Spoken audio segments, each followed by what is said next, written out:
તમામના નામ દઈ શકું, સમય નો ભાવ. કોઈનું નામ રહી જાય તો એ ભાઈને એવું લાગે, એ મહેમાનને એવું લાગે, એ મહાનુભાવને એવું લાગે કે મારું નામ રહી ગયું એટલે લેતો નથી. આજે ગુજરાતનો સ્થાપના દિવસ છે અને ગુજરાતના આ સ્થાપના દિવસે આપ સૌ વતીથી મારા ગુજરાતના સર્વે ભાઈઓ બહેનો અને માતાઓને હું શુભકામના પાઠવું છું અને મા ભગવતીને પ્રાર્થના કરું છું કે ગુજરાત એટલે શાંત ગુજરાત, ગુજરાત એટલે સલામત ગુજરાત, ગુજરાત એટલે સમૃદ્ધ ગુજરાત. આ ગુજરાતની પ્રગતિમાં તમામ ગુજરાતીઓનો સિંહ ફાળો રહ્યો છે. એ બધાને આપ બધા વતીથી હું શુભકામનાઓ પાઠવું છું અને સાથે સાથે એ પત્રકાર મિત્રોને પણ આવકારું છું.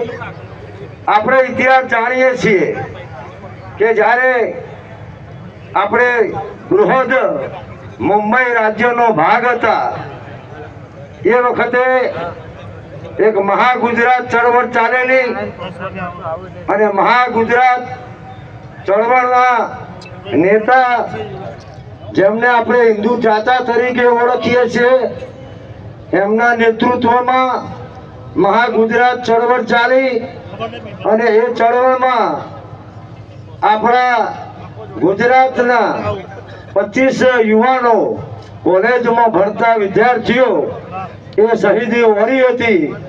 આજે આપ સૌના વતીથી સંકલન સમિતિ ત્યાં ગઈ હતી અને આપણે એમને નતમસ્તકે વંદન કર્યું હતું.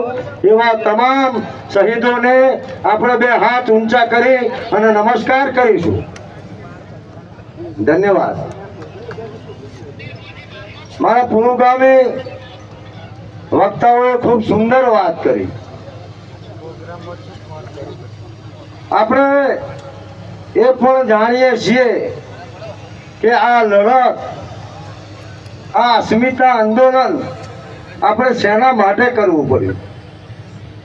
શરૂઆતની વાત કરી, અભદ્ર ભાષાનો ઉપયોગ થયો અને એવી વ્યક્તિ દ્વારા થયો કે જે ગુજરાતના પીઢ આગેવાન અને જેમને બધા હોદ્દાઓ ભોગવી ચૂકેલા વ્યક્તિ દ્વારા મત લેવા માટે એક સમાજને ઊંચો બતાવી અને બીજા સમાજને નીચો બતાવવાનો હીન કૃત્ય અમને કર્યું. આપણે આંદોલનની શરૂઆત કરી. શરૂઆત થઈ સુરેન્દ્રનગરથી. ત્યાં આપણે એક સંમેલન રાખ્યું. આપણે કલેક્ટરમાં આવેદનપત્ર આપ્યા.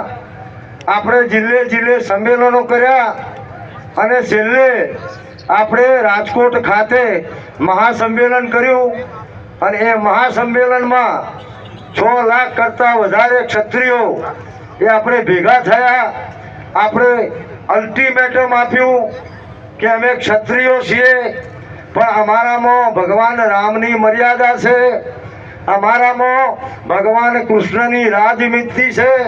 અમે જ્ઞાન બળ, બાહુબળ અને બુદ્ધિબળ સાથે નીકળેલા છીએ.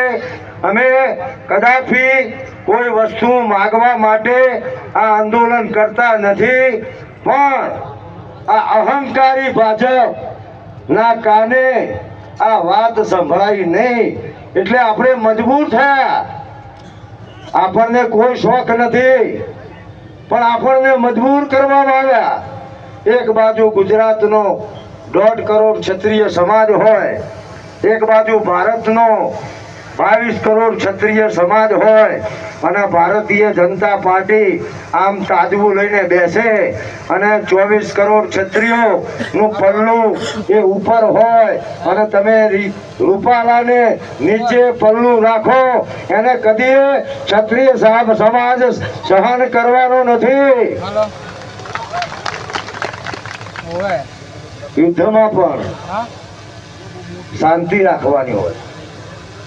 મને રામાયણનો કિસ્સો યાદ આવે છે કે જ્યારે મેઘનાથ મરાયો